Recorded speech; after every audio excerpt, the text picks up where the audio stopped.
സായിരാം. എല്ലാവർക്കും നമസ്കാരം. വിവേക ചൂടാമണി നമുക്ക് തുടർന്ന് നോക്കാം. സദാശിവസമാരംഭാം ശങ്കരാചാര്യമധ്യമാം അസ്മതാചാര്യപര്യന്താം വന്ദേ ഗുരുപരമ്പരാം. കഴിഞ്ഞ ദിവസം നമ്മൾ നോക്കിയ ശ്ലോകം സാധുഭി പൂജ്യമാനേസ്മിൻ പീഡ്യമാനേപി ദുർജനൈഃ സമഭാവോ ഭവേത് യസ്യ സ ജീവൻ മുക്ത ഇഷ്യത്തെ. അതിൽ പ്രധാനമായിട്ട് നമ്മൾ ജീവൻ മുക്തൻ സമഭാവത്തിൽ കഴിയുന്നു എന്നാണ് പഠിച്ചത്. ജീവൻ മുക്തൻ എപ്പോഴും സമഭാവത്തിലായിരിക്കും.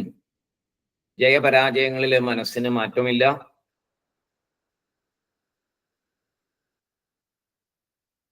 ഏത് കാര്യത്തിലും ഒരു സമനില മനസ്സിൽ. ഇഷ്ടം അനിഷ്ടം അങ്ങനെ ഇല്ല. ആരെങ്കിലും അപമാനിച്ചാലും അതിൽ പ്രത്യേകിച്ചൊന്നുമില്ല. പൂജനീയനായാലും അതിനകത്തൊന്നുമില്ല. ഇങ്ങനെ എല്ലാത്തിലും ഒരു സമഭാവം കണ്ടുകൊണ്ടായിരിക്കും ജീവൻ മുക്തൻ ഇരിക്കുന്നത് എന്ന് നമ്മൾ പഠിച്ചു. വീണ്ടും ജീവൻ മുക്തന്റെ കാര്യങ്ങൾ തന്നെയാണ് ആചാര്യസ്വാമികൾ പറയുന്നത്. അടുത്ത ശ്ലോകം വിജ്ഞാത ബ്രഹ്മതത്വസ്യ യഥാ പൂർവം ന സംസൃതിഃ അസ്തി ചേന്ന സവിജ്ഞാത ബ്രഹ്മഭാവോ ബഹിർമുഖഃ. വിജ്ഞാത ബ്രഹ്മതത്വസ്യ യഥാ പൂർവം ന സംസൃതിഃ അസ്തി ചേന്ന സവിജ്ഞാത ബ്രഹ്മഭാവോ ബഹിർമുഖഃ. ഇവിടെയും ആചാര്യസ്വാമികള് ജീവൻ മുക്തന്റെ കാര്യങ്ങൾ തന്നെയാ പറയുന്നത്. ഒരു വ്യക്തി ഒരു ചോദ്യം ചിലപ്പോൾ ഉന്നയിച്ചേക്കാം. എന്തിനെ കുറിച്ച്? ഈ ജീവൻ മുക്തന്റെ കാര്യത്തെ കുറിച്ച്. അതായത് അയാൾ പറയാണ്, അപ്പോ ബ്രഹ്മജ്ഞാനം നേടി പല വർഷങ്ങൾ ശാസ്ത്രം പഠിച്ചു, ബ്രഹ്മത്തെക്കുറിച്ച് നല്ല അറിവും നേടി, പക്ഷേ സമഭാവം വരുന്നില്ല. എന്താണ് കാരണം? അയാൾ ബ്രഹ്മജ്ഞാനം നേടി എന്ന് പറയുന്നത് പഠിച്ചു എന്നുള്ള അർത്ഥത്തിലാണ് പറയുന്നത്. സാധന ചെയ്തു, കുറെ സാധനകളൊക്കെ ചെയ്തു. അപ്പൊ അയാളെ സംബന്ധിച്ചിടത്തോളം സ്വയം ബ്രഹ്മജ്ഞാനം നേടി എന്നൊരവസ്ഥയിൽ ഇരിക്കുകയാണ്.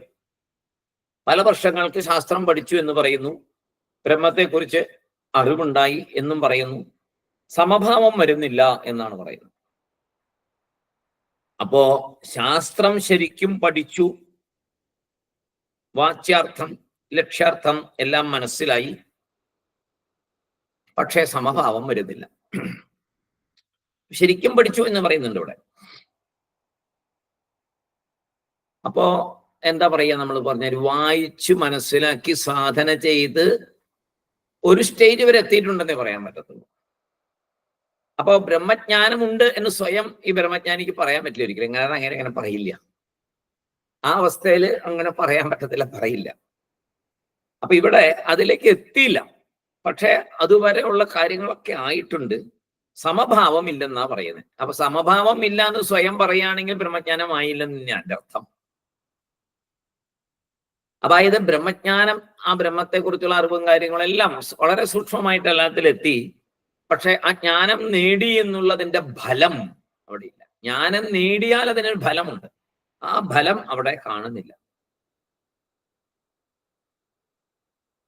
ഇതെല്ലാം ഇതിനു വേണ്ടി ഇത്രയും ശ്രമിച്ച ആ വ്യക്തി പറയുന്നു, സമഭാവം വരുന്നില്ലല്ലോ, സമഭാവം വരുന്നില്ലല്ലോ എന്ന്. അപ്പൊ ശരിക്കും പറഞ്ഞാൽ അവിടെ ബ്രഹ്മജ്ഞാനം നേടിയോ നമ്മൾ ആലോചിച്ചു കഴിഞ്ഞാൽ ഇല്ല. നേടിയാൽ മുക്തപുരുഷനാവും, മുക്തപുരുഷനായാൽ സമഭാവമായിരിക്കും. ഇതാണ് നമ്മൾ പഠിച്ച കാര്യം. പക്ഷെ ഇവിടെ ഇങ്ങനെ ഒരു ചോദ്യം, ഞാനൊക്കെ പഠിച്ചു, കുറെ വർഷം പഠിച്ചു, എല്ലാം ചെയ്തു, സാധന ചെയ്തു, എല്ലാം ചെയ്തു എന്ന് പറയുന്നു. അപ്പോ ബ്രഹ്മഭാവം, ബ്രഹ്മത്തിനെ കുറിച്ചുള്ള അറിവുണ്ടായി, പക്ഷേ ബ്രഹ്മഭാവം വന്നില്ല, നിഷ്ഠ വന്നില്ല, അതിന്റെ ഫലം വന്നില്ല. അങ്ങനെയുള്ള ഒരു ചോദ്യത്തിന്റെ ആ ഒരു വിചാരത്തിനുള്ള മറുപടിയാണ് ഈ ശ്ലോകം. അതായത് വിജ്ഞാത ബ്രഹ്മതത്വസ്യ യഥാപൂർവം സംസ്കൃതി അസ്തി ചേന്ന സവിജ്ഞാത ബ്രഹ്മഭാവോ ബഹിർമുഖ.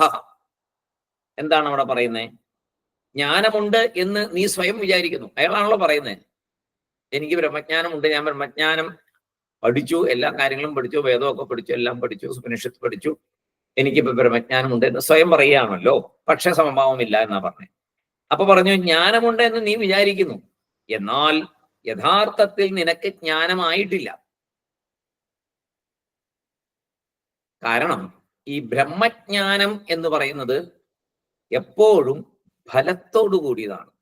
ജ്ഞാനം വന്നു ഫലം വന്നില്ല എന്നൊരു സംഭവം ബ്രഹ്മജ്ഞാനത്തെ കുറിച്ച് ഇല്ല. അറിവ് കിട്ടി അതിന്റെ ഫലം വന്നില്ല എന്നുള്ളത് വേറെ ചില പ്രവൃത്തികൾക്കൊക്കെ ഉണ്ടാകാം. ചില പ്രവൃത്തി ചെയ്താലേ ചിലതിന് ഫലം കിട്ടുള്ളൂ. ഇപ്പോ പാചകത്തെ കുറിച്ച് അറിഞ്ഞു, പാചകം നന്നായിട്ട് പഠിച്ചു, പാചകത്തെ കുറിച്ച് പുസ്തകം വായിച്ചു, വേറെ വീഡിയോ ഒക്കെ കണ്ടു, എല്ലാം അറിഞ്ഞു. അതിന്റെ ഫലം എപ്പോഴാണ് ഉണ്ടാവുക? പ്രവൃത്തി ചെയ്യുമ്പോൾ. അപ്പോഴേ അറിയുള്ളൂ ആ അറിവിന്റെ ഫലം. ആ പ്രവൃത്തി ചെയ്യുമ്പോൾ, പാചകം ചെയ്ത് കഴിയുമ്പോൾ അറിയാം പഠിച്ചതിന്റെ ഫലം എന്താണ്, ശരിയായിട്ടുണ്ടോ ഇല്ലയോ എന്ന്. അതേമാതിരി യോഗ പുസ്തകമൊക്കെ വായിച്ചു, ഇഷ്ടംപോലെ പുസ്തകങ്ങൾ, പല ഗുരുക്കന്മാരുടെയും യോഗ പുസ്തകമൊക്കെ വായിച്ചു. അപ്പൊ യോഗയെ കുറിച്ച് അറിഞ്ഞു. ആ അറിഞ്ഞതിന്റെ ഫലം എപ്പോഴാണ് ഉണ്ടാവുക? ആ അറിഞ്ഞതിന്റെ ഫലം യോഗ ചെയ്ത് കഴിയുമ്പോൾ. അപ്പൊ അവനൊക്കെ ആ അറിയലും അതിന്റെ ഫലം കിട്ടലൊരു പ്രവൃത്തിയിൽ കൂടെയാണ്. ഇവിടെ ബ്രഹ്മജ്ഞാനത്തിന് പ്രവൃത്തി ഉണ്ടോ? ബ്രഹ്മത്തെക്കുറിച്ചൊക്കെ പഠിച്ചു, അത് കഴിഞ്ഞത് ഇന്ന കാര്യം ചെയ്തപ്പോ എനിക്ക് ബ്രഹ്മജ്ഞാനം ഉണ്ടായി, അങ്ങനെയാണോ? അങ്ങനെയല്ല. ഈ ജ്ഞാനം ഒരു ഉള്ളിലുണ്ടാകുന്ന ഒരു തിരിച്ചറിവാണ്. ഒരു പ്രകാശം, അവിടെ ഒരു വെളിച്ചം കാണിക്കുന്നു. നമ്മുടെ അജ്ഞാനം അങ്ങോട്ട് നീങ്ങലാണത്. അജ്ഞാനം നീങ്ങുന്നത് പ്രവൃത്തി കൂടെയല്ല, സാധനകൾ അതിൻ്റെ ഒരു വഴി എന്നുള്ളതേ ഉള്ളൂ. അജ്ഞാനം നീങ്ങലാണ് ജ്ഞാനം. അപ്പൊ അതൊരു പ്രവൃത്തിയായിട്ട് തന്നെ പറയാൻ പറ്റില്ല. അതുകൊണ്ട് തന്നെ വായിച്ചു അറിഞ്ഞു അതിന്റെ ഫലം എന്ന് പറയാൻ പറ്റില്ല. അത് തനിയെ ഉള്ളില് ജ്ഞാനമായി ഉദിക്കണം. അപ്പൊ ബ്രഹ്മജ്ഞാനം ഉണ്ടായാൽ അപ്പൊ തന്നെ അതിന് ഫലമുണ്ട്. മറ്റ് പാചകം യോഗയൊക്കെ ചെയ്ത പോലെ പ്രവൃത്തി ചെയ്തിട്ട് വേണ്ട അതിന്റെ ഫലം. ബ്രഹ്മജ്ഞാനമൊക്കെ പഠിച്ചു, ഇനി ഒരു പ്രവൃത്തി ചെയ്ത് ബ്രഹ്മജ്ഞാനത്തിന്റെ ഫലം നേടാം, അങ്ങനെയല്ല. ആ ജ്ഞാനം ഉണ്ടാകുമ്പോഴേ അങ്ങനെയാണത്. ആ ജ്ഞാനം ഉണ്ടാകുമ്പോഴേ അതിന്റെ ഫലം അവിടെ ഉണ്ട്. ഫലത്തോടു കൂടിയാണ് അജ്ഞാനം ആയി എന്ന് പറയപ്പെടുന്നത്.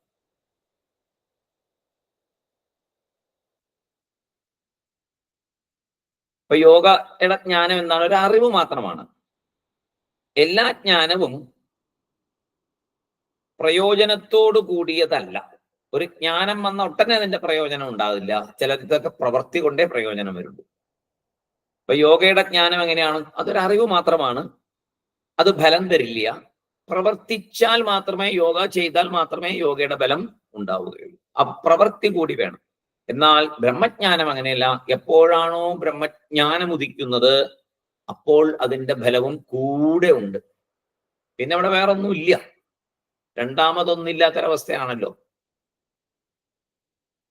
അതിന്റെ ഉദാഹരണം പണ്ട് നമ്മൾ ധാരാളം പഠിച്ചിട്ടുള്ള 10 പേര് നദി കടക്കുന്നതിന്റെ ഉദാഹരണം തന്നെയാണ്. എങ്ങനെയാണ് പ്രവൃത്തി ഇല്ലാതെ എന്നുള്ളത്. 10 പേര് നദി കടക്കുന്നു, അക്കരെ എത്തി കഴിഞ്ഞപ്പോ അതില് ലീഡർ എണ്ണി നോക്കുമ്പോ 9 പേരെ കാണുന്നുള്ളൂ. അങ്ങനെ കുറച്ച് ഭയങ്കരമായിട്ട് വിഷമിച്ചു, വലിയ വിഷമമായി. ആകപ്പാടെ എല്ലാവരും ഭയങ്കരമായിട്ട് സങ്കടപ്പെട്ട് ഇങ്ങനെ ഇരിക്കുന്നു. ഒരാളെ കാണാനില്ല, 9 പേരേ ഉള്ളൂ. 10 പേരെ ഇവിടുന്ന് വഞ്ചി കയറിയതാണ്, വെള്ളത്തിൽ പോയോ താഴെ പോയോ എന്താ ഉണ്ടായെന്നൊരു പിടിയില്ല. അപ്പോഴാണ് ഒരു സന്യാസി അതിലേ വരുന്നത്. എല്ലാവരും ഭയങ്കരമായിട്ട് വിഷമിച്ചിരിക്കുന്നു, അങ്ങോട്ടും ഇങ്ങോട്ടും പരസ്പരം സംസാരിക്കുന്നു. എവിടെ പോയി നോക്കുന്നു, തല്ലൊരു തപ്പുന്നു, ചിലർ വെള്ളത്തിൽ ഇറങ്ങി നോക്കുന്നു. ഇത് കണ്ട ആകപ്പാടെ പരിഭ്രമിച്ചിരിക്കുന്നു ചിലര്. അപ്പൊ ചോദിച്ചു എന്താണ് പ്രശ്നം ചോദിച്ചു.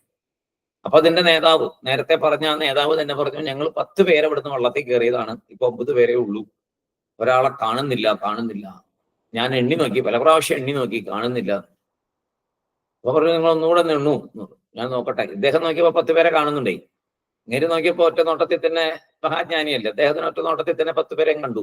അപ്പൊ പറഞ്ഞു നിങ്ങൾ ആരാ എണ്ണിയത്? ഞാനാണ് എണ്ണിയത്, ഒന്നുകൂടെ എണ്ണാൻ പറഞ്ഞു. അങ്ങേര് വീണ്ടും വീണ്ടും എണ്ണി 1 2 3 4 9 വരെ എണ്ണും. സ്വയം എണ്ണില്ല, അവനവനെ എണ്ണില്ല, ഫ്രണ്ടിൽ നിൽക്കുന്ന എല്ലാവരെയും എണ്ണും. എന്നിട്ട് പറയും 9 ഉള്ളൂ 9 ഉള്ളൂ എന്ന് പറയും. അപ്പോ ഗുരു വന്ന സന്യാസി പറഞ്ഞു, നിങ്ങളും കൂടെ ഇതിനകത്തുള്ള ആളല്ലേ, നിങ്ങളെയും കൂടെ ചേർത്തല്ലേ 10, നിങ്ങളും കൂടെ എണ്ണു. 1 എന്ന് നിങ്ങളിൽ തുടങ്ങും, അല്ലെങ്കിൽ 10 എന്ന് നിങ്ങളിൽ വന്ന് നിൽക്കട്ടെ. അങ്ങനെ വന്നപ്പോ അയ്യോ ശരിയാണ് കേട്ടോ. അപ്പോ അവിടെ ജ്ഞാനം വന്നു, ശരിയാണ് എന്ന് അറിഞ്ഞു, സ്വയം അറിഞ്ഞു. അറിഞ്ഞാൽ പിന്നെ അവിടെ എന്തെങ്കിലും വേറെ പ്രവൃത്തി വേണോ 10ാമത്തെ ആളെ കണ്ടുപിടിക്കാൻ? വേറെ പ്രവൃത്തിയൊന്നും വേണ്ട. അറിവ് ഉണ്ടായപ്പോ, നേരത്തെ അറിയില്ലായിരുന്നു, അവനവനെ എണ്ണുന്നില്ലായിരുന്നു, ആ ഒരു അജ്ഞാനം ഉണ്ടായിരുന്നു. ആ അറിവില്ലായ്മയിൽ നിന്ന് അറിവ് കിട്ടി, അവനവനെ എണ്ണി കഴിഞ്ഞപ്പോ ശരിയായി. അപ്പൊ ആ അറിവും ഫലം ഒന്നിച്ച, അറിവുണ്ടായ ഉടനെ ഫലം. ഇനി വേറെ 10ാമത്തെ ആളെ വീണ്ടും നോക്കണ്ടല്ലോ.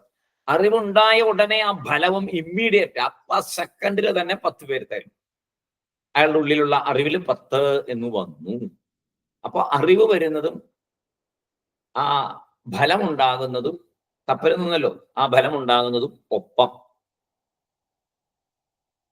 അപ്പൊ നമുക്കുള്ളത് ജ്ഞാനാഭാസം എന്ന് പറയാം. നമുക്ക് ജ്ഞാനമില്ല, അതിന്റെ ഒരു ആഭാസമാണ് നമുക്കുള്ളത്. ഏതിനെ പോലെ എന്ന് പറഞ്ഞു കഴിഞ്ഞാൽ മരുഭൂമിയിലെ ജലത്തെ പോലെ. ദൂരേന്ന് കാണുമ്പോൾ ജലമുണ്ടെന്ന് തോന്നും, അടുത്ത് ചെല്ലുമ്പോൾ ജലമില്ല. പിന്നെയും ദൂരെ കാണും, പിന്നെയും അടുത്ത് ചെല്ലും, കാണുമ്പോൾ ജലമില്ല. അതിങ്ങനെ റോഡിൽ കാണുന്ന, നമ്മൾ ദൂരെ റോഡിൽ കാണുമ്പോൾ ഇങ്ങനെ ജലമുണ്ടെന്ന് തോന്നുന്ന പോലെ തന്നെ കണ്ണിനെ മറയ്ക്കുന്ന ഒരു പ്രതിഭാസമാണ്. അതിന് ആ ആഭാസം അതുപോലെയാണ് നമ്മുടെയൊക്കെ ജ്ഞാനം.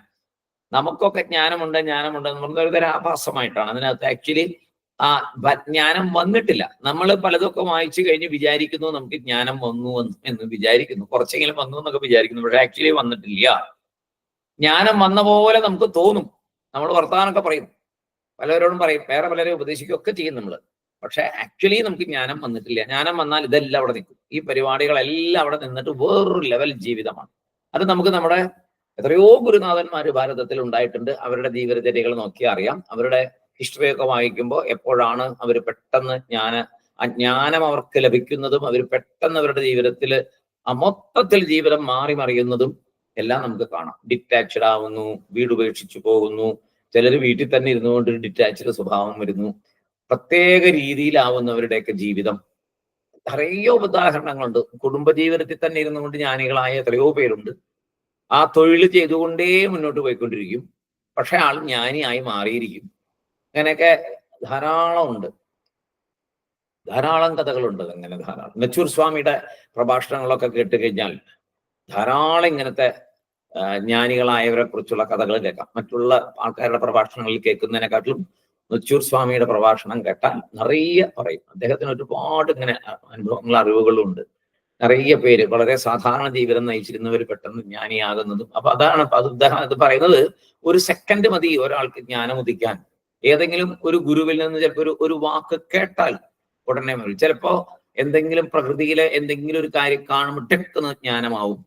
അല്ലെങ്കിൽ ആരുടെയെങ്കിലും ഒരു വാക്ക് കേട്ട്, ഏതെങ്കിലും ഒരു പ്രവൃത്തി കണ്ടാൽ, അല്ലെങ്കിൽ എന്തെങ്കിലും പറഞ്ഞ മാതിരി ഒരു നദി ഒഴുകുന്നതിന്റെ ചില ശബ്ദം, അല്ലെങ്കിൽ നദി പതിക്കുന്നതിന്റെ, അല്ലെങ്കിൽ ഒരു പർവ്വതത്തിന്റെ അടുത്ത് ഒന്ന് അങ്ങനെ പെട്ടെന്ന് നോക്കുമ്പോൾ ഇപ്പോ രമണ മഹർഷി അരുണാചലം കണ്ട ഉടനെയാണ് അരുണാചലത്തിന്റെ ദർശനമേ അദ്ദേഹത്തിൽ മാറ്റിമറിഞ്ഞ ഒരുപാട് എന്ന് പറഞ്ഞ മാതിരി. അങ്ങനെ ചില ദർശനങ്ങൾ കൊണ്ട് ഇങ്ങനെയൊക്കെ വലിയ വലിയ ആൾക്കാർക്ക് പെട്ടെന്ന് ജ്ഞാനോദയം ഉണ്ടായതായിട്ടുള്ള ഇഷ്ടംപോലെ കാര്യങ്ങൾ നടന്നിട്ടുണ്ട്. കഥകളല്ല, നടന്ന കാര്യങ്ങൾ തന്നെയുണ്ട്.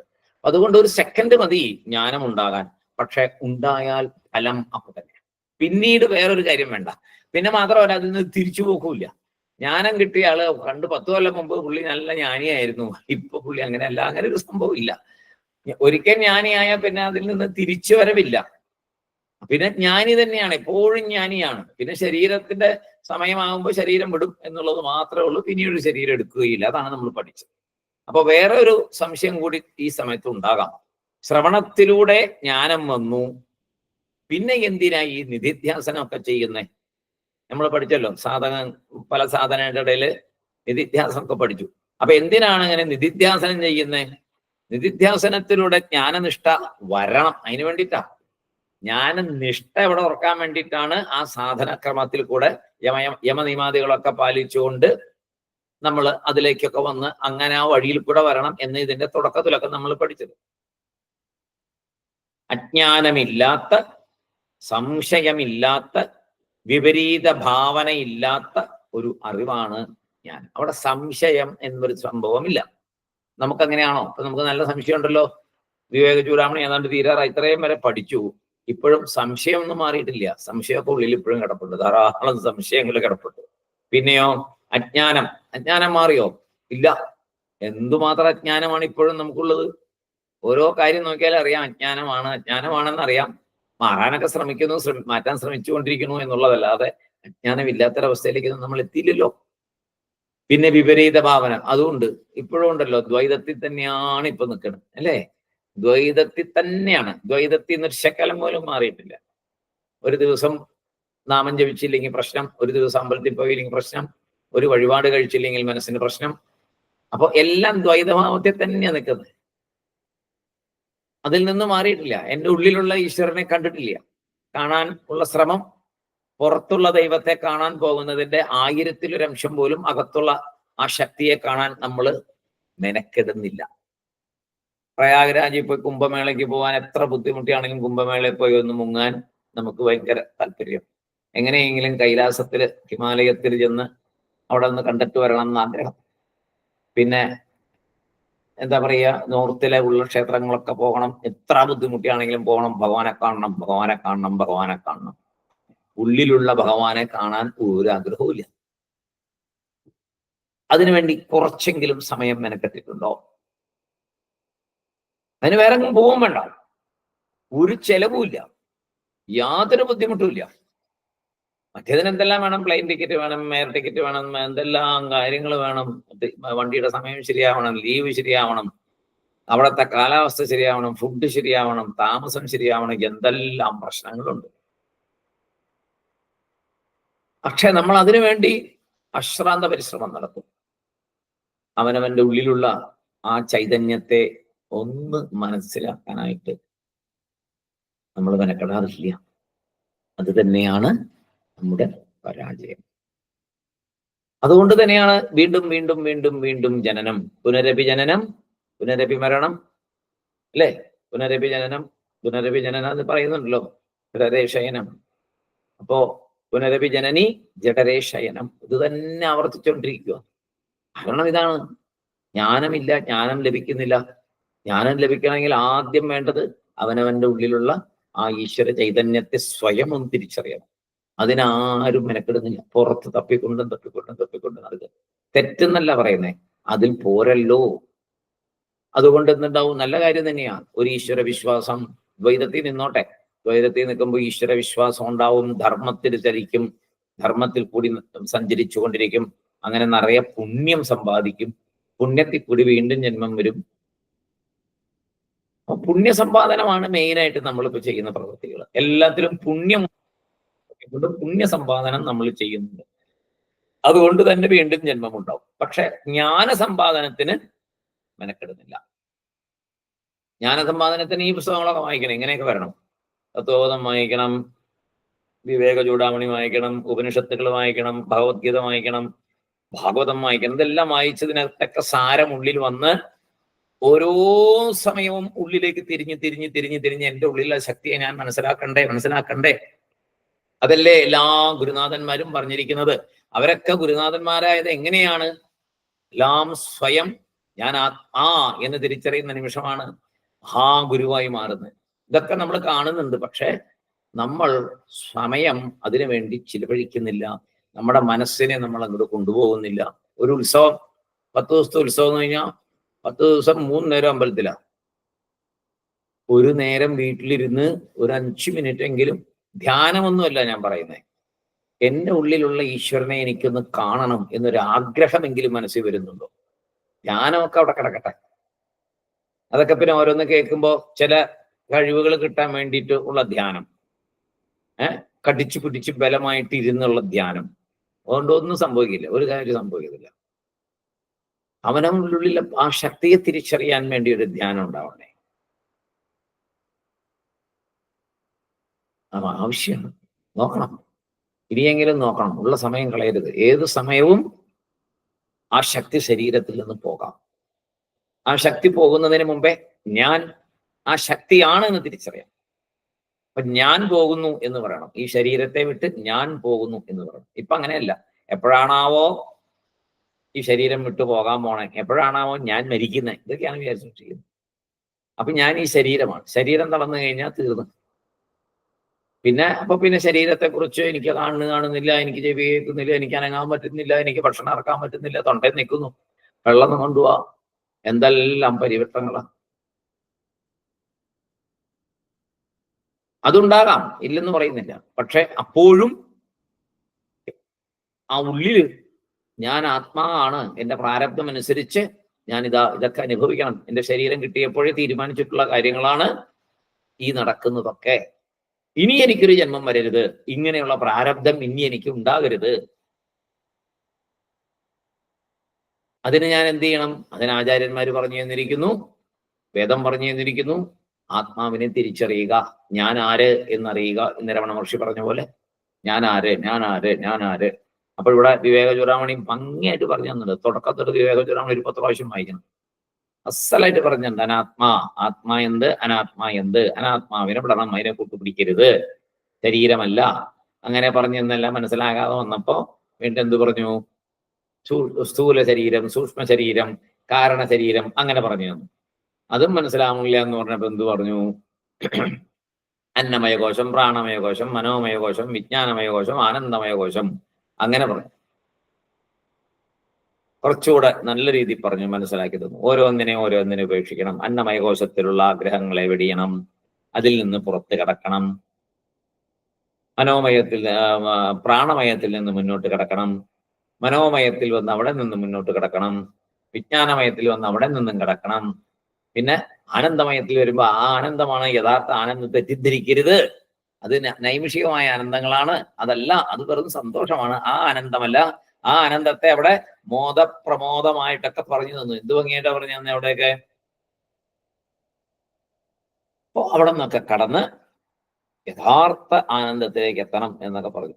നമ്മള് എപ്പോഴെങ്കിലും അതിനു വേണ്ടി ഒന്ന് ശ്രമിച്ചിട്ടുണ്ടോ? ഏതെങ്കിലും ദിവസം അന്നമയത്തെ ഒന്ന് കടന്നേക്കാം എന്ന് വിചാരിച്ചിട്ടുണ്ടോ? പ്രാണമയത്തെ ഒന്ന് കടന്നേക്കാം, അവിടേക്കൊന്നും പോണ്ട. അന്നമയം കടന്നാലേ കുറെ ആയി. അതിന് ശ്രമിച്ചിട്ടുണ്ടോ നമ്മൾ ചിന്തിക്കേണ്ടതാണ്. അപ്പൊ അങ്ങനെയുള്ള കാര്യങ്ങളൊക്കെയാണ് ഇവിടെ പറയുന്നേ. നിധിധ്യാസനത്തിലൂടെ മാത്രമേ ജ്ഞാനനിഷ്ഠയൊക്കെ വരികയുള്ളൂ. അജ്ഞാനമില്ലാത്ത, സംശയമില്ലാത്ത, വിപരീത ഭാവനയില്ലാത്ത അറിവാണ് ജ്ഞാനം. അതെന്നും അറിഞ്ഞ ഉടനെ ഫലം തരുന്നതാണ്. വിജ്ഞാത ബ്രഹ്മതത്വസ്യ, വിജ്ഞാത ബ്രഹ്മതത്വസ്യ, അറിയപ്പെട്ട ബ്രഹ്മതത്വത്തിന്റെ, അതായത് ബ്രഹ്മതത്വത്തെ അറിഞ്ഞ ആ മനുഷ്യന് എന്നർത്ഥം. യഥാപൂർവം പണ്ടുണ്ടായിരുന്നത് പോലെ എന്ത്? ന സംസൃതി. സംസൃതി എന്താണ്? സംസാരം, അതായത് മനോവിഷമം, സംസാരസാഗരം, മനോവിഷമം. ന സംസൃതി, അങ്ങനെ ഒന്നും ഉണ്ടാകില്ല. ആർക്കാണ്? വിജ്ഞാത ബ്രഹ്മതത്വസ്യ, ശരിക്കും ബ്രഹ്മതത്വത്തെ മനസ്സിലാക്കിയ ആൾക്ക് യഥാപൂർവം ന സംസൃതി, പണ്ടത്തെ പോലെ ആ സംസാരത്തിലുള്ള മനോവിഷമങ്ങളൊന്നും ഉണ്ടാകില്ല. അതായത് ആരാണ് വിജ്ഞാതൻ ഇവിടെ? ജീവൻ മുക്തൻ. അങ്ങേരുടെ പേരാണ് ഇപ്പൊ വിജ്ഞാതൻ. ബ്രഹ്മത്തെ അറിഞ്ഞ ആള് ജീവൻ മുക്തൻ. അദ്ദേഹത്തിന് സംസാരം ഉണ്ടോ? ഉണ്ടാവില്ല എന്ന് പറഞ്ഞു.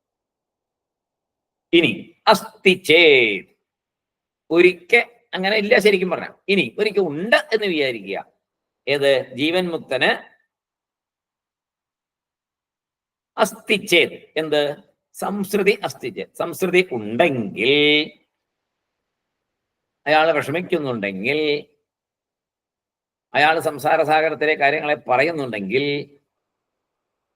നേരത്തെ പറഞ്ഞ സമഭാവനയൊന്നും വന്നിട്ടില്ലെങ്കിൽ, ആ പെരുമാറ്റത്തിൽ നിന്ന് നമുക്ക് സാധാരണ മനുഷ്യനെ പോലെ തോന്നുന്നെങ്കിൽ, സാധാരണ എന്തൊക്കെയാണ്?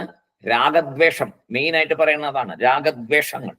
രാഗം എന്ന് പറഞ്ഞാൽ ഒന്നിനോടുള്ള ഇഷ്ടം, ദ്വേഷം എന്ന് പറഞ്ഞാൽ ഒന്നിനോടുള്ള വെറുപ്പ്, ഇഷ്ടമില്ലായ്ക. അപ്പൊ രാഗദ്വേഷം രണ്ടുമില്ല. രാഗമില്ലെങ്കിൽ ദ്വേഷം ചിലപ്പോൾ ഉണ്ടാകാം. ദ്വേഷം വന്നു കഴിഞ്ഞാൽ എന്തുണ്ടാവും? കോപമുണ്ടാകാം.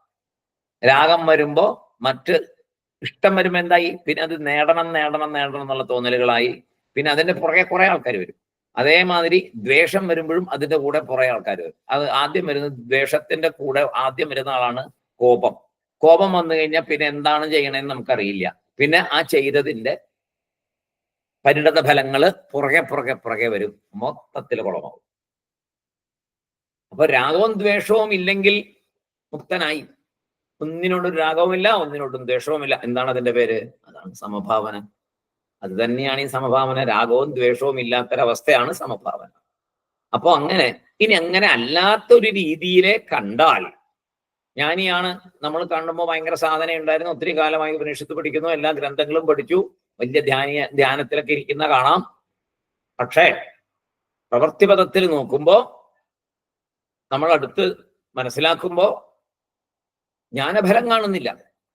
അയാള് സാധാരണ സംസാരിയെ പോലെ തന്നെ രാഗദ്വേഷങ്ങളോടുകൂടി പെരുമാറുന്നു. സംഭാവനയൊന്നും കാണുന്നില്ല. അപ്പൊ നമുക്ക് എന്ത് മനസ്സിലാക്കാൻ പറ്റും? അപ്പോൾ ഒരിക്കൽ അങ്ങനെ അസ്ഥിച്ചേത് സംസ്കൃതി അസ്ഥിച്ചേത് സ ന വിജ്ഞാത ബ്രഹ്മഭാവ അസ്ഥിചേന്ന സവിജ്ഞാത ബ്രഹ്മഭാവോ ബഹിർമുഖ എന്നാണ് പറഞ്ഞത്. അവൻ വിജ്ഞാത ബ്രഹ്മഭാവത്തിലല്ല. സംസാരത്തിലെ സാധാരണ സംസാരിയെ പോലെ പെരുമാറുന്നെങ്കിൽ, ഏതെങ്കിലും സമയത്ത് പെരുമാറുന്നു, അങ്ങനെ പെരുമാറാനേ പാടില്ല, പെരുമാറുന്നെങ്കിൽ, അങ്ങനെ പെരുമാറുന്നത് കണ്ടാൽ അതിന്റെ അർത്ഥം അയാൾ വിജ്ഞാത ബ്രഹ്മഭാവമുള്ള ആളല്ല. വിജ്ഞാത ബ്രഹ്മതത്വസ്യ എന്ന് പറഞ്ഞ ആ ഒരു കാറ്റഗറിയിൽ അയാൾ പെടില്ല. അയാൾ അല്ല, ബ്രഹ്മതത്വം അറിഞ്ഞവനല്ലേ അല്ല. അയാൾ ഞാൻ പൂർണ്ണൻ എന്ന് അയാൾ സ്വയം അറിയുന്നില്ല. പൂർണ്ണനാണെന്നറിഞ്ഞാൽ സമഭാവം ഉണ്ടാകും. അയാൾ സ്വയം പൂർണ്ണഭാവത്തിലേക്ക് എത്തിയിട്ടില്ല. എവിടെയൊക്കെയോ അപൂർണത കിടപ്പുണ്ട്. അപ്പൊ ബ്രഹ്മതത്വം അറിയാത്തവൻ എങ്ങനെയിരിക്കും? അതൊരു ചോദ്യം ഉണ്ടല്ലോ. ബ്രഹ്മതത്വം അറിഞ്ഞതിനെ കുറിച്ച് നമ്മൾ കുറെ പഠിച്ചു. ഇനി ബ്രഹ്മതത്വം അറിയാത്തവരെങ്ങനെയായിരിക്കുന്നത്? ബഹിർമുഖ, പുറത്ത് ലോകത്തിലുള്ള അനാത്മാക്കളെ ദർശിച്ചു കൊണ്ടിരിക്കുന്നവരാണ് അവര്, അല്ലെ? നമ്മളൊക്കെ ആരാണ്? ബഹിർമുഖ, അനാത്മാക്കളെ ദർശിച്ചു കൊണ്ടിരിക്കുന്നവരാണ്. നമ്മളെ കുറിച്ചാ പറയുന്നത്. അജ്ഞാനി ആണല്ലോ. നമ്മൾ ബ്രഹ്മതത്വം അറിയാത്തവരാണ്, ബഹിർമുഖരാണ്. പക്ഷെ നമ്മൾ മാറണം, ബ്രഹ്മതത്വം അറിയണം, അതിനുവേണ്ടി ശ്രമിക്കണം. അപ്പോ നെച്ചൂർ സ്വാമി പറയുന്ന ഏതു സമയവും എപ്പോ വേണമെങ്കിലും ഒരു സ്ഫുലിംഗം ഉണ്ടാകാം, ഒരു തീപ്പരി ഉണ്ടാകാം, എപ്പോ വേണമെങ്കിൽ അത് സംഭവിക്കാം. ശ്രമിക്കാതിരുന്നാൽ പിന്നെ അത് സംഭവിക്കുമോ? ഇല്ല. അങ്ങനെ ശ്രമിക്കാതെ കിട്ടുന്നൊരു കാര്യമല്ല. ഉള്ളിൻ്റെ ഉള്ളിൽ അതിയായ ആഗ്രഹം വേണം. അങ്ങനെ വന്ന് ശ്രമിക്കും, എന്തെങ്കിലും ശ്രമം നടത്തും. ഉള്ളിൻ്റെ ഉള്ളിൽ അതിയായ ആഗ്രഹം വരുമ്പോൾ എന്തെങ്കിലും ഒരു ശ്രമം നടത്തും. എവിടെയെങ്കിലും ഒരു ഗുരു വന്നു ചേരും. ആ ഗുരുവാക്യത്തെ അതുപോലെ പിടിക്കും, കഠിനമായ സാധന ചെയ്യും, മുന്നോട്ട് പോകും. അപ്പൊ ഗുരുവിന്റെ അനുഗ്രഹം വരും. നല്ല ഗുരുവാകുമ്പോ അങ്ങനെയാണ്. ഗുരുവിന്റെ അനുഗ്രഹം അവിടുന്ന് വന്നുകൊണ്ടേയിരിക്കുക. ഈശ്വരാനുഗ്രഹം ഗുരുവിന്റെ അനുഗ്രഹവും എപ്പോഴും ഉണ്ട്. അപ്പൊ നമ്മൾ ചോദിക്കും, എന്നെ അനുഗ്രഹിക്കണേ എന്ന് പറയുമ്പോൾ ഭഗവാന്റെ മുമ്പിൽ പോയി നിന്നിട്ട് ഭഗവാനെ അനുഗ്രഹിക്കണേ. ഭഗവാൻ ശരി, എന്നാ ശരി, ഓക്കെ, ഞാൻ അനുഗ്രഹിക്കാം. അപ്പൊ ഇത്രയും സമയം ഭഗവാൻ അനുഗ്രഹിച്ചിരുന്നില്ലേ? വലിയ വലിയ വഴിപാടൊക്കെ ചെന്നിട്ട് അമ്പലത്തിന്റെ മുമ്പിൽ നിന്ന് പ്രാർത്ഥിക്കണം, ഭഗവാനെ എന്നെ അനുഗ്രഹിക്കണേ. അപ്പൊ നമ്മുടെ ധാരണ എന്താ? ഇതുവരെ ഒന്നും അനുഗ്രഹിച്ചിട്ടില്ലേ, ഇപ്പോഴും അനുഗ്രഹിച്ചവരല്ല ഇരിക്കുന്നത്. ഞാൻ ഈ വഴിപാടൊക്കെ കഴിച്ച് ഭഗവാനെ പ്രീതിപ്പെടുത്തുമ്പോഴാണ് ഭഗവാൻ എന്നെ അനുഗ്രഹിക്കണേ എന്നുള്ള മണ്ടത്തരത്തിലാണ് നമ്മൾ കഴിയുന്നത്. എങ്ങനെയാണോ? അല്ല. എങ്ങനെയാണ് പിന്നെ? ഭഗവാൻ അനുഗ്രഹിച്ചുകൊണ്ടേ ഇരിക്കുകയാണ്. കാരണം ഞാൻ പലതാകട്ടെ എന്ന് ഈക്ഷ എന്ന് പറയും. അങ്ങനെ ഭഗവാൻ സ്വയം ചിന്തിച്ച് സ്വയം പലതായി ഈ കാണുന്നതെല്ലാം ഭഗവാൻ തന്നെയാണ്. ഭഗവാൻ എല്ലാവരും ഹാപ്പി എന്നിൽ നിന്ന് പുറപ്പെട്ട് ഞാൻ സ്വയം സന്തോഷമായിട്ടിരിക്കാൻ തന്നെയാണ് ഇത് മുഴുവൻ സൃഷ്ടിച്ചിരിക്കുന്നത്. എല്ലാം ഉണ്ട് ഇവിടെ. സന്തോഷിക്കാനുള്ളതേ ഉള്ളൂ, സങ്കടപ്പെടാനുള്ളതില്ല. സങ്കടപ്പെടാനുള്ളത് നമ്മളുണ്ടാക്കുന്നത്. അങ്ങനെ ഇരിക്കുന്ന സമയത്ത് എപ്പോഴും അനുഗ്രഹിച്ചുകൊണ്ടായിരിക്കുന്നത്. അനുഗ്രഹ വർഷം ചൊരിഞ്ഞുകൊണ്ടേ ഭഗവാൻ ഇരിക്കുന്നു. നമുക്ക് എന്ത് പറ്റുന്നു? നമ്മൾ ഈ പാത്രം കമത്തി വെച്ചിട്ട് സാധനം മേടിക്കാൻ പോകുന്ന പോലെയാ. ഒരാളൊരു സാധനം തരാന്ന് പറയുമ്പോൾ കമത്തി വെച്ച് മേടിക്കുക, അല്ലെങ്കിൽ ഓട്ടയുള്ള പാത്രത്തിൽ മേടിക്കുക. ഇതൊക്കെയാണ് നമ്മുടെ കുഴപ്പം. പിന്നൊരു കൂട്ടരുണ്ട്, നിറഞ്ഞ പാത്രം കൊണ്ട് പോയാൽ മേടിക്കാൻ പറ്റുമോ? എനിക്കെല്ലാം അറിയാന്നുള്ള അഹംഭാവം. പാത്രം നിറഞ്ഞിരിക്കുക, അതിലോട്ട് വീണ്ടും ഒഴിക്കാൻ പറ്റുമോ? പറ്റില്ല. പിന്നെ നിന്റെ പുറകെ നിന്ന് ഒന്നും നോക്കാതെ നിന്റെ പുറകെ പോയി ആ സമയത്ത് മാത്രം ഈശ്വരൻ എന്നൊരു വിചാരം, അപ്പൊ എന്നെ അനുഗ്രഹിക്കണം. അപ്പൊ ഈശ്വരൻ എന്നുള്ള തത്വം അറിയില്ല, ഈശ്വരൻ സദാ അനുഗ്രഹിച്ചു കൊണ്ടിരിക്കുന്ന ആളാണെന്നും അറിയരുതൊന്നും അറിയില്ല. തൽക്കാലത്തെ കാര്യത്തിന് ഓടി ചെന്നിട്ട് അനുഗ്രഹിക്കണേ, ഈശ്വരൻ അനുഗ്രഹം അങ്ങനെയാണെന്നാണ് വിചാരിക്കുന്നത്. ടെമ്പററിയാണ്, ഇടയ്ക്കിടയ്ക്ക് ആവശ്യത്തിന് തരുന്നൊരു സംഭവമാണ് അനുഗ്രഹം. അതാണ് നമ്മുടെ വിചാരം. ഇടയ്ക്കിടയ്ക്ക് നമ്മുടെ ആവശ്യത്തിനനുസരിച്ച് ഭഗവാൻ തരുന്നൊരു സൂത്രമാണ് അനുഗ്രഹം എന്നാണ് നമ്മുടെ വിചാരം. അത് നേരെ തിരിച്ചാണ്. അനുഗ്രഹം എപ്പോഴും അവിടെ ഉണ്ട്, നമ്മൾ അതിനുള്ള അർഹത നേടുന്നില്ല. അർഹത എന്ന് പറഞ്ഞാൽ നമ്മുടെ മനസ്സ് ശുദ്ധമായിരുന്നാലേ അനുഗ്രഹം ഇങ്ങോട്ട് വരുള്ളൂ. മനസ്സ് നിറഞ്ഞ അഹങ്കാരമായിട്ടിരുന്നാൽ അനുഗ്രഹം അവിടെ വരില്ല. ഭൗതികമായിക്കോട്ടെ, ഭൗതികമാണെങ്കിലും സദാ ഈശ്വരൻ അനുഗ്രഹിച്ചുകൊണ്ടിരിക്കുന്നുണ്ട്. എനിക്ക് ആ ഭൗതിക അനുഗ്രഹം കിട്ടാത്തതിന്റെ കാര്യം എന്റെ പ്രവർത്തികളിൽ എവിടെയോ കുഴപ്പമുണ്ട്, അത് നേരാക്കിയാൽ എനിക്ക് ആ അനുഗ്രഹം പ്രാപ്തമാവും. ഇതാണ് സത്യം. എവിടെയോ അധർമ്മം നടക്കുന്നു, പുറത്തില്ലെങ്കിൽ എന്റെ മനസ്സിൽ അധർമ്മചിന്തകളുണ്ട്, സച്ചിന്തകളുടെ കുറവുണ്ട്, അല്ലെങ്കിൽ എന്താ ആലോചിക്കണ്ടേ, എന്റെ പ്രാരബ്ധം. അപ്പൊ അങ്ങനെ വരുമ്പോഴും എന്താണ്, ഈശ്വരൻ എപ്പോഴും അനുഗ്രഹിച്ചുകൊണ്ടിരിക്കുന്നുണ്ട്, എന്റെ പ്രാരബ്ധം കൊണ്ട് എനിക്കത് അനുഭവത്തിൽ വരുന്നില്ല. അതും സച്ചിന്തയാണല്ലോ. പ്രാരബ്ധമുണ്ട് എന്നറിഞ്ഞാൽ സച്ചിന്തയാണ്. പ്രാരബ്ധം എന്ന് പറഞ്ഞൊരു സംഭവത്തെ കുറിച്ച് അറിയുന്നത് പുരാണങ്ങളും നമ്മുടെ സംസ്കാരത്തിലുള്ള ഗ്രന്ഥങ്ങളിൽ കൂടിയല്ലേ അറിയുള്ളൂ. അല്ലാതെ ഒരാൾക്ക് എന്താ പറഞ്ഞാൽ മനസ്സിലാവുമോ എന്താണ് പ്രാരബ്ധം എന്ന് പറഞ്ഞാൽ? ഇല്ല. നമ്മൾ ആ കർമ്മത്തൊക്കെ പഠിച്ചു, സഞ്ചിത കർമ്മത്തെ കുറിച്ച് പഠിച്ചു, ആഗാമിയെ കുറിച്ച് പഠിച്ചു, പ്രാരബ്ധത്തെ കുറിച്ച് പഠിച്ചു. ഇനിയും വരുന്നുണ്ട്, ഒന്നുകൂടെ പറയുന്നുണ്ട് ശങ്കരാചാര്യ സ്വാമികൾ. അപ്പോ എപ്പോഴാണോ നമ്മൾ ബ്രഹ്മജ്ഞാനി എന്ന് വിചാരിക്കുന്ന ഒരാള്, അല്ലെങ്കിൽ സ്വയം ബ്രഹ്മജ്ഞാനി എന്ന് പറയുന്ന ഒരാളെ നമ്മൾ വിചാരിക്കണ്ട, സ്വയം ബ്രഹ്മജ്ഞാനി എന്ന് പറയുന്ന ഒരു മനുഷ്യൻ സമഭാവമില്ലാതെ ബഹിർമുഖനായിട്ട് ജീവിക്കുന്ന കണ്ടാൽ ഉറപ്പിക്കണം ബ്രഹ്മജ്ഞാനം കിട്ടിയിട്ടില്ല അയാൾക്ക് എന്നുള്ളത്. അങ്ങനെയുള്ള ഗുരുക്കന്മാരുടെ, മൂടുപടമണിഞ്ഞ ഗുരുക്കന്മാരുടെ ഒരു കാലമാണ് കലികാലം. അതിൽ പോയി വിടരുത്. നല്ല ഗുരുക്കന്മാരെ, ബ്രഹ്മജ്ഞാനികളെ തന്നെ വേണം സമീപിക്കാൻ. എന്തിന്?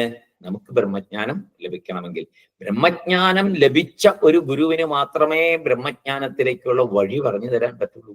അല്ലാത്ത ഒരാൾക്ക് പറഞ്ഞു തരാൻ പറ്റുമോ? പറ്റില്ല. അപ്പൊ ശങ്കരാചാര്യസ്വാമികളുടെ കൃതികളിൽ എന്താണ്, സ്വാമി ബ്രഹ്മജ്ഞാനം കിട്ടിയ ആളല്ലേ. അപ്പൊ അദ്ദേഹം എല്ലാവർക്കും വേണ്ടിയിട്ടാണ് വിവേക ചൂടായ്മയൊക്കെ എഴുതിയത്. അത് വായിച്ച എന്തുണ്ടാവും? അത് വായിച്ച അതിലേക്കുള്ള ആ വഴികൾ നമുക്ക് മനസ്സിലാവും. ആ പറഞ്ഞ വഴികളിൽ സാധനയിൽ കൂടി മുന്നേറിയാൽ സാക്ഷാൽ എന്തായി ജഗദ്ഗുരു ശങ്കരാചാര്യര് നിറഞ്ഞു നിൽക്കുന്ന തത്വമാണ്, അന്തരീക്ഷത്തിൽ നിറഞ്ഞു നിൽക്കുന്ന തത്വമാണ്, ജഗദ്ഗുരുവാണ്. ജഗദ്ഗുരു ശങ്കരാചാര്യരാണ്, നിറഞ്ഞു നിൽക്കുന്ന തത്വമാണ്. ഭഗവാൻ ശ്രീകൃഷ്ണൻ പോലെ തന്നെ നിറഞ്ഞു നിൽക്കുന്നു, അന്തരീക്ഷത്തിൽ എല്ലാം ഉണ്ട്. അപ്പോ ഒന്നായിട്ട് നമ്മൾ സാധന ചെയ്താൽ ആ ശക്തി എങ്ങനെയാണോ ഈശ്വരന്റെ അനുഗ്രഹം നമ്മളിലേക്ക് വന്നു ചേരുന്നത്, മനസ്സ് ക്ലീൻ ആവുമ്പോ, മനസ്സ് സംതൃപ്തമാവുമ്പോ, മനസ്സ് പൂർണ്ണമാകുമ്പോ, അതുപോലെ എല്ലാ ആഗ്രഹങ്ങളും പിടിച്ച് ഈശ്വരൻ മാത്രം മതി എനിക്ക്, ഈശ്വരന് വേണ്ടി കണ്ണീരൊഴുക്കുക എന്ന് പറയും, ഈശ്വര പ്രാപ്തിക്ക് വേണ്ടി കണ്ണീരൊഴുക്കുക എന്ന് പറയും. ആ ഒരവസ്ഥയിൽ നിൽക്കുമ്പോ ഈ ഗുരു അനുഗ്രഹം നമ്മളെ കൈപിടിച്ചുയർത്തും, വരൂ എന്ന് പറയും. അതിനൊക്കെ വേണ്ടത് എന്താണ്? സാധന. സാധനയിൽ എന്താ സംഭവിക്കുന്നത്? നേരത്തെ നമ്മൾ പഠിച്ചു, മന ഏകാഗ്രത ആദ്യം, പിന്നെ മനഃശുദ്ധി, പിന്നെ മനവിശാലത. ആ വിശാലതയാണ് ഇവിടെ പറഞ്ഞുകൊണ്ടിരിക്കുന്നത്. ഏകാഗ്രത സാധനത്തിൽ കൂടെ വന്ന് കാണും, മനഃശുദ്ധി വന്ന് കാണും, വിശാലത വന്ന് കാണില്ല. അത് അവസാനത്തെ സ്റ്റേജ്. ആ ലാസ്റ്റ് സ്റ്റേജിൽ മനവിശാലതയും കൂടെ ഉണ്ടാകും. ആ മനവിശാലത ഇല്ലാതെ കണ്ടാൽ മനസ്സിലാക്കണം ബ്രഹ്മജ്ഞാനി ആയിട്ടില്ല അയാളെന്ന്.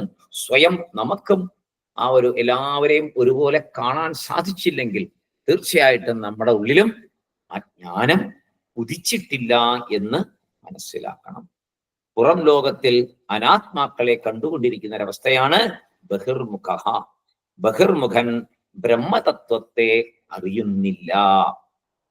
ഇത്രയും പറഞ്ഞുകൊണ്ട് ജീവൻ മുക്തന്റെ വർണ്ണന ഇവിടെ ശങ്കരാചാര്യ സ്വാമികള് അവിടെ ജീവൻ മുക്തൻ എന്നുള്ള ഭാഗം അവിടെ നിർത്തുകയാണ്. ഇനി വിദേഹമുക്തിയെ പറ്റിയാണ് അദ്ദേഹം പറയുക. അത് നമുക്ക് അടുത്ത ദിവസം നോക്കാം. ജീവൻ മുക്തൻ എന്നുള്ളതിന്റെ ലക്ഷണങ്ങളും കാര്യങ്ങളൊക്കെ പറഞ്ഞു. അദ്ദേഹം എങ്ങനെ ഇരിക്കണം അവസാനമായിട്ട് പറഞ്ഞു. മനവിശാലത, സമഭാവന ഉള്ള ആളാണ് ജീവൻ മുക്തൻ. ആർക്കാണോ സമഭാവനയില്ലാത്ത അയാൾ ജീവൻ മുക്തനല്ല, ജ്ഞാനിയല്ല. നമ്മൾ തെറ്റിദ്ധരിക്കരുത്. ബഹിർമുഖനാണ്, അജ്ഞാനിയാണ്. സ്വയം ബ്രഹ്മജ്ഞാനിയാണ് എന്ന് പറഞ്ഞാലും ആകില്ല. ബഹിർമുഖനാണോ, സമഭാവമില്ലയോ, ഒരിക്കലും ജ്ഞാനിയാകില്ല. നമ്മളും ഇത് തിരിച്ചറിയണം. നമ്മൾ സ്വയം സമഭാവം വരുന്നുണ്ടോ എന്ന് നമ്മൾ ഓരോ പ്രവൃത്തിയിലും നമ്മൾ നോക്കണം. ഓരോരുത്തരുടെ ഓരോ പ്രവൃത്തി ചെയ്യുമ്പോഴും സമഭാവനയോടെയാണോ ചെയ്യുന്നേ? നമ്മുടെ മുമ്പിൽ രണ്ടുപേര് വന്നു നിന്നാൽ ഒരേപോലെ കാണാൻ സാധിക്കുന്നുണ്ടോ? അപ്പൊ അതിന് പറഞ്ഞു അവരുടെ പ്രവൃത്തിയല്ല എന്ന് പറഞ്ഞു. അതാണ് നമുക്ക് തെറ്റിപ്പരുന്ന എവിടെയാ? അതെങ്ങനെയാ പറ്റണേന്നൊരു ചോദ്യം ഉടനെ ചോദിക്കും. പറഞ്ഞ ഒട്ടനെ ചോദിക്കും, എങ്ങനെയാ സാധിക്കുന്നത്? ഇന്നമാതിരി വൃത്തികേട് കാണിക്കുന്ന ഒരാളെ നമുക്ക് പറ്റുമോ? നമ്മളോട് വന്ന് എന്തിനും തട്ടിക്കയറുന്ന ഒരാളെ നമുക്ക് പറ്റുമോ? നമ്മളെ പറ്റിക്കുന്ന ഒരാളെ നമുക്ക് ചെയ്യാൻ പറ്റുമോ? നമ്മളെ ദ്വേഷിക്കുന്ന ഒരാളെ നമുക്ക് പറ്റുമോ? എങ്ങനെ സമഭാവം വരിക? ചുമ്മാ പറഞ്ഞാൽ മതിയോ സമഭാവം എന്ന്? സാധിക്കുന്ന കാര്യമാണോ? ഈ ലോകത്ത് ജീവിക്കുമ്പോൾ അത് നടക്കില്ല. ഇതല്ലേ നമ്മുടെ മറുപടി. അപ്പൊ ആചാര്യസ്വാമി പറഞ്ഞു, ഒന്നും അല്ല സമഭാവന. നമ്മുടെ മുമ്പിൽ വന്ന് നിൽക്കുന്ന സകലത്തിലും, കാണുന്ന എല്ലാത്തിലും ഈശ്വര ചൈതന്യമാണ് ഇതിനെ കൊണ്ടു നടക്കുന്നത്, ഇതിനെ പ്രവർത്തിപ്പിക്കുന്നത്, ഇതിനെ നിലനിർത്തുന്നത് ഈശ്വര ചൈതന്യമാണ് എന്ന് മനസ്സിലാക്കിയാൽ മാത്രം സമഭാവമായി. നമ്മളത് ചിന്തിക്കുന്നേ ഇല്ലല്ലോ. നമ്മുടെ മുമ്പിൽ ഒരാൾ വന്ന് നിൽക്കുമ്പോ നമ്മൾ ചിന്തിക്കാറുണ്ടോ, ഈശ്വര അകത്തിരുന്ന് അങ്ങയല്ലേ ഈ മനുഷ്യനെ കൊണ്ടു നടക്കുന്നത്? ഈ പറഞ്ഞ ആളെ എന്റെ മുമ്പിൽ കൊണ്ട് നിർത്തിയിരിക്കുന്നത് അങ്ങയല്ലേ? ഇയാൾ ഇങ്ങനെ ജീവനോടെ ഇരിക്കുന്നത് അങ്ങയുടെ ശക്തി കൊണ്ടല്ലേ? ഇയാൾ ഭക്ഷണം കഴിക്കുന്നത് അങ്ങ് തന്നെ കൊടുത്തിട്ടല്ലേ? അല്ലെങ്കിൽ ഇയാൾക്ക് പറ്റുമോ? ഈ ഭൂമിയിൽ നിന്ന് ഇതെല്ലാം കിട്ടുന്ന അങ്ങ് കൊടുത്തിട്ടല്ലേ? എല്ലാ കാര്യങ്ങളും നമുക്ക് ചിന്തിക്കാം. നമ്മൾ ചിന്തിക്കാറില്ല. ഒരു ജീവി, ഒരു പൂച്ചയോ പട്ടിയോ എന്തിനെങ്കിലും കാണുമ്പോ ഭഗവാനെ അങ്ങയുടെ ശക്തിയല്ലേ ഇത് ജീവനോടെ ഇങ്ങനെ നടക്കുന്നത്? അങ്ങ് ഉള്ളിലില്ലെങ്കിൽ ഇതിനെങ്ങനെ നടക്കാൻ പറ്റുമോ? ഇത് വെറും ജഡമായി തീരില്ലേ? ഈ ജഡമായ ഈ വസ്തുവിനെ ചേതനമുള്ളതാക്കി നടക്കുന്നത് അങ്ങല്ലേ? അതുപോലെ തന്നെയല്ലേ ഞാനും ചേതനമായിരിക്കുന്നേ? എൻ്റെ ഉള്ളിലും ചേതനമായിരിക്കുന്നതും ഈ മുമ്പിലിരിക്കുന്ന ഈ പട്ടിയുടെയോ പൂച്ചയുടെയോ പശുവിന്റെയോ ഉള്ളിലിരിക്കുന്ന ആ ചേതനത്വം എൻ്റെ ചേതനത്വം ഒന്ന് തന്നെയല്ലേ? ഈ ലോകം മുഴുവൻ നിറഞ്ഞു നിൽക്കുന്ന ചേതനത്വം, കാറ്റ് വീശുന്നു, അഗ്നി ജ്വലിക്കുന്നു, മഴ പെയ്യുന്നു, സമുദ്രം എപ്പോഴും ചലിച്ചുകൊണ്ടിരിക്കുന്നു, വായു വീശുന്നു, ഇടിമിന്നൽ ഉണ്ടാകുന്നു, കാർമേഘങ്ങൾ വരുന്നു, മഴ പെയ്യുന്നു, സൂര്യൻ കത്തിജ്വലിച്ചു കൊണ്ടിരിക്കുന്നു, താപം വന്നുകൊണ്ടിരിക്കുന്നു. ഇതെല്ലാം അങ്ങയുടെ ശക്തി കൊണ്ടല്ലേ? ബ്രഹ്മത്തിന്റെ പ്രഭാവമല്ലേ ഇതെല്ലാം? ആ ബ്രഹ്മം തന്നെയല്ലേ ആത്മാ? ആ ആത്മാ തന്നെയല്ലേ ചേതനമായിരിക്കുന്ന എൻ്റെ ഉള്ളിലുള്ള ചേതന ശക്തി? ഇങ്ങനെ ചിന്തിച്ച് ചിന്തിച്ച് ചിന്തിച്ച് ശരീരം വിടുന്നതിന് മുമ്പ് ഞാൻ ആ ചേതന തത്വമാണ്, ലോകം മുഴുവൻ നിറഞ്ഞു നിൽക്കുന്ന ആ ചൈതന്യം തന്നെയാണ് ഞാൻ. എൻ്റെ ശരീരം ഇപ്പോ എൻ്റെ ഈ ശരീരം കിട്ടിയ ഇതിന്റെ കാലയളവ് തീർന്നത് വിടുമ്പോ ഇനിയൊരു ശരീരം എനിക്ക് വേണ്ട. ഞാൻ ഈ നിറഞ്ഞു നിൽക്കുന്ന ബ്രഹ്മത്തില് അതുമായിട്ട് ചേർന്ന് ഞാൻ ഈ പ്രപഞ്ചത്തിൽ ആ ബ്രഹ്മസ്വരൂപമായി ആത്മസ്വരൂപമായി സ്ഥിതി ചെയ്യും എന്ന് ഉറപ്പിച്ച് മുന്നോട്ട്. എല്ലാവർക്കും സായിരാം. അടുത്ത ദിവസം നമുക്ക് വീണ്ടും വിദേഹമുക്തിയെ കുറിച്ചുള്ള ശ്ലോകങ്ങളൊക്കെ നോക്കി മുന്നോട്ട് പോകാം. എല്ലാവർക്കും സായിറാം. ഓം പൂർണ്ണമദ പൂർണ്ണമിദം പൂർണ്ണാത് പൂർണ്ണമുദച്യത്തെ പൂർണ്ണസ്യ പൂർണ്ണമാദായ പൂർണ്ണമേവാവശിഷ്യത്തെ. ഓം ശാന്തി ശാന്തി ശാന്തി. ഹരി ഓം തത്സത്. ബ്രഹ്മാർപ്പണമസ്തു.